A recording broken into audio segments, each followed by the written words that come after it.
Whether you think you can or think you can't, you're right. As far as enemies, say if you don't have none, you're not doing nothing. You're right. It might be lonely and scary at first. To say I'm basically living my dream is an understatement. I grew up selling snacks at high school, and if it's something new, maybe you might not love it yet, but you have to test the waters. If someone tells you that's a mistake, you don't have to take their word for it. That's a difficult thing because your friends are looking at you and thinking, what's up? Are we not boys? I think before I react, actual business, where like, because of course I pay taxes. And I could take it to another borough, I could take it out the city, I could take it upstate, downstate, anywhere they coming. I remember going to Antigua as a young kid, wanting to sneak into Lion's Den. When it creates the enemies, I'm okay, let them come. Good afternoon, Mark. Good afternoon, boss. How you doing? Great, man. Couldn't be better. That's good. Yeah. So I got a question for you. Talk to me. If I was to ask you, who are you? Who are you? I am Soca 25-8. Soca 25-8? Yes. So what does that name represent? For me, it represents what I've become. I've been in the promotion business since I was 16 years old, so without telling you too much of the age, the numbers, that's more than half of my life. So I've been doing it, and I do it because I love it. So it's a part of me, and it's, like I said, what I've grown into. Okay. Yeah. So what are you exactly? A party promoter or an event planner? Because I came to, I don't do parties, but I came to an event of yours one time, and that was by far one of the hypest events I've ever been to. I remember. Yeah. So what are you exactly? A party promoter, event planner? Because how does that go? How it goes is I've been on both sides of the spectrum. I'd say I'm a party promoter. An event planner is bringing different things together, and to plan an event is maybe for someone else, maybe. Yeah. A party promoter can be the same thing, but the difference is I do my own events. Okay. I don't really promote for anyone else. Yeah. I've built my brand solely on my own back, and it's what I've built from the ground up. Yeah. So I'm a party promoter because I've put my all into creating an event that people can go to love, and not just creating one or two events. I created a brand, so people pretty much follow me wherever I go. Yeah. So anything you do? Anything I do, I could take it to another borough, I could take it out the city, I could take it upstate, downstate, anywhere they coming. That's good. Yeah. So you say you've been doing this since you were 16? Yes. What got you into that? Did had anybody that influenced you, like your parents were into business? How'd that go? I love the streets. I love to party. It was growing up, sneaking into parties. You know how it goes. As a youth, you might get somebody's ID to get into a party, and just different things. I love being around a party. I grew up seeing one of the best bands out of Antigua, in the Caribbean for that matter, Burning Flames. Yeah. I remember going to Antigua as a young kid, wanting to sneak into Lion's Den, right? And you know Lion's Den. Yeah. So I remember sneaking into there, and I just thought to myself, like, one day I want to have a party, and I want to have a party where they can play on my party. Yeah. Right? And come full circle, I did that, I think last year it was. Oh, nice. And it's just like, it's almost like a dream come true. So to say I'm basically living my dream is an understatement. Yeah. You know? Yeah, that's nice. Yeah. So being in that party scene, because you're not the only person throwing parties, there's a lot of other people throwing parties. Like, does that tend to create, enemies? Kind of like, they have different avenues where there's competition, and people eventually start to dislike you because of that. Does that happen in that? Oh man, 100%. Yeah. One of the worst things that happened in the promotion game was the pandemic. The pandemic brought about so many new promoters. Yeah. So if the game wasn't saturated enough before, it's definitely saturated now. Yeah. Right? But as far as enemies, I would say if you don't have none, you're not doing nothing. You're right. Right? So my thing is, I see them, but I don't see them because I'm focused. If I can focus 100% of my energy on what I'm doing, they will notice me more than I notice them. That's true. Because I'm focused on the curation of everything, making sure my event is tip top and I'm not missing any dotting of I's and crossing of T's. So if I can focus my energy on that, all it's going to do is essentially put a target on my back. Yeah. And I'm okay with that, because if I build my brand to a point where I'm successful, Yeah. or people think I'm successful, they're going to try to maybe mimic what I do, and I'm okay with that. I'm even cool with giving some people pointers if they want to reach out to me or they ask me how am I successful. I don't mind telling them. Yeah. But when it creates the enemies, I'm okay, let them come. Because I'm putting 100% behind what I know and love. And when you love something, it's hard to beat. That's true. Yeah. That's true. So I know in every industry there's ups and downs, right? Has anything, well, it doesn't have to be in the party promotion field per se, Okay. but in your life in general, like, has there been anything where it, in the beginning, it seems like a failure, but then it sets you up for later success? I can't relate it to this, the party promotion. I can't really relate it to the party promotion, but maybe in life, just seeing the mistakes of others helped shape me to the point where I was fortunate to not have to go through many mistakes myself. But the only thing I could maybe lean back to, if I had to relate it back to the promotion game, is that I had to learn to not really always just hire friends to do certain things. Yeah. Right? And that's a difficult thing, because your friends are looking at you and thinking, what's up? Are we not boys? Right? But you see, when you go into business and you have a profession and you want to make it, you want to be professional in your business, sometimes you have to hire professionals for the services you need. Yeah. For instance, I can't have my friend working security, because the same friend is the same friends other people got. You know what I mean? Yeah. You want all your patrons safe. Yeah. So I'd say I hire proper security. I hire proper food caterers. I hire proper staff to be able to maintain the event at a high standard. Yeah. So spending the money, it's daunting at first, because you think, man, am I going to make this back? Yeah. But I learned at an early stage, don't worry about the money. Yeah. If you love it, invest into it, it'll come back to you tenfold.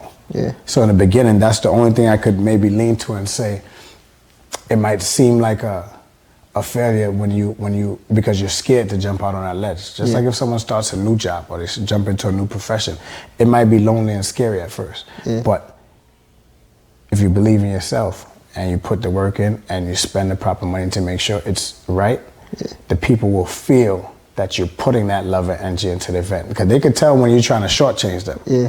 Right? Yeah. But if they feel you putting that love and energy into an event, they come into support. Yeah. Trust and believe, yeah. So from the very beginning, you were always that way, or is this something that you built up to? Man, these questions, knock on wood, I've never had an event that didn't at least break even or do numbers. Yeah. And that's because I didn't just jump into it. Yeah. I got my start working with another group. It was a group of 4 of us. Okay. And when I worked with that group, I got to see the inner workings of the business. So a lot of people might maybe even see me. Yeah, I could do what Mark do, or what he's doing. You know what I mean? But I didn't just jump into it cold turkey. I didn't just jump into it and say, oh, I could mimic somebody else, or I could just be successful just by jumping. I'm not saying nobody can do that, but getting my start with a group of people allowed me to see different things that work, different things that don't, and allowed me to see my potential. Yeah. So now when I, of course, got to mature in the game, I said, hey, maybe I could do this on my own. Yeah. And that's how I took the leap of faith and did it on my own, and it just happened to be successful from there on out, because they knew of me, right? But then they got to see me by myself, and I showed them maybe something that they liked to see and wanted to support. So yeah. That's good. That's good. So they say that They say that you can know a lot about a person by their favorite quote, right? And a lot of times your favorite quote kind of defines who you are. People live by the quote and things of that nature. So what's your favorite quote, or what's a quote that you live by? So I'd say from I was about 21 years old. Yeah. So we're talking about over 15 years. I've worked for a company that had a quote at the front entrance every day. I never knew what a quote meant. I used to see every day I read it and just brush it off. Yeah. The quote was, whether you think you can or think you can't, you're right. Yeah. And like I said, I read it for years, day in and day out, and not till I got older and maturity, I realized what the quote meant. And I guess seeing it in repetition made it maybe one of my favorite quotes, because there's plenty of others that I could dig in the bag and get, but because I saw this one so much, it stuck with me, because I believe in critical thinking. I call it critical thinking because anyone can think, anyone can have thoughts. You have to elevate those thoughts and think on a different level. Think outside the box. That's what they always say, think outside the box. So being a critical thinker allows me to flourish in this realm of being a promoter, because one, I think before I act. I think before I react, right? I think before I execute. Always have a plan in mind before I put it in motion. And it's good because the cameras are always rolling. In this game, something can make you and just as easily break you. So I have to be mindful when I'm out at a party, mindful how I carry myself. I have to think what the people will see when they see me out there interacting. And it allowed me to always remain humble. Because being cocky in this game, well, they'll switch on you quick. Because no one wants to know what you have, what you got through your mouth, through bragging. Let them see it. Let them admire you. But for you to put it out there, like shove it in their face, that's what might breed animosity. And maybe that's why I'm so successful, because people have always seen me as a humble young man, and now being a humble man. Because I don't believe in flaunting and flossing. If I could do this without being the face on it, or I could just hang in the background, I would love nothing more. I don't need to have my name on a billboard. I don't need to for people to think, oh, he has money. I don't want the target on my back. Right? It happens because I might be good at what I do. I try to, but it's nothing that I want. I don't want attention or to gain notoriety. You know, it's just I do it because I love it. And I see that too, because even looking at your social media, like a lot of times people, you know, get just even a decent amount of money, and you see all the things that they do. And the only thing I see you do is promote your parties. That's the only thing that you do. The social media, for me, it was, people had to talk me into getting social media, actually. It's not something that I really saw myself wanting. I was always the kid that grew up and wanted to play sports. I was always outside. I wasn't on my phone or on the computer. Some people might think it might be sometimes uncomfortable to talk about. People might think, oh, he don't post certain things because he's a player, or you know what I'm saying? It's never been that. I just never believed in promoting anything other than what the page is intended for, which is business. I rarely post myself unless it's in a business setting. I don't post family, friends, women, anything I own, because that's my business.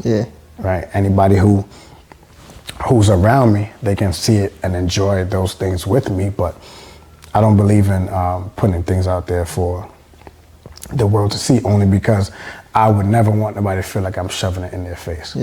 Whether they think I'm successful or unsuccessful, that's between me and who's around me. You know? So Yeah, that's good. That's good. Yeah. So being the fact that you're, and all what you said earlier about, you like critical thinking, all those are just elements of being a good entrepreneur. Mm-hmm. That's where entrepreneur is problem solving, and yeah, you're good at that. Mm-hmm. So now, if there was a young man and he wanted to, not your business per se, not the party promotion scene, but business on a whole, a lot of these elements are the same, right? So if there's a young man that came to you and he actually wanted to start a business, like what's one piece of advice that you would give him? The one piece of advice I would give someone to start a new business is to be sure it's something you want to do. Sometimes in life, even with a 9-to-5, a lot of us do things because it's a means to an end. Yeah. We just want to feel comfortable that we have something. Yeah.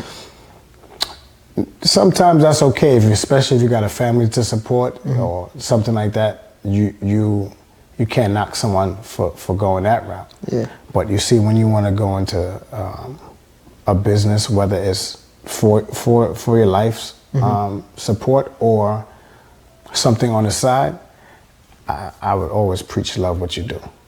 And if it's something new, maybe you might not love it yet, but you have to test the waters. That's true. You have to see what's going on, check the inner workings of it, and always don't be afraid to ask other people questions. Because one of the things that helped make me so successful is learning from the mistakes of others. Yeah. And I've never shied away from being a listener. Some people have even crucified me, like friends. You don't share much. I'm the only one always share with you. You don't share anything with me.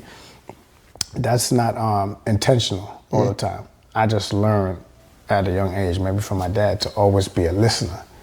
Because you're always talking, you can't listen. Yeah. So if you're a listener, you get to understand a mistake someone made. Not saying that you can't go and make a similar mistake, but what I'm gonna do is not saying you can't be yourself, right? If someone tells you that's a mistake, you don't have to take their word for it. Yeah. But I'm gonna listen to it, I'm gonna dissect it, I'm gonna pull certain parts from it that maybe make sense and adapt it to my lifestyle. So if I'm gonna make a mistake, it's not gonna be the same mistake. It's gonna be where I tried to elevate what they gave me, spin it, made it my own. And if I make a mistake, maybe it won't be as drastic as their mistake. You know what I'm saying? It'll be easily recoverable. So the point is to always listen, ask questions, and then make a plan and execute it. That's some good advice. That's some good advice.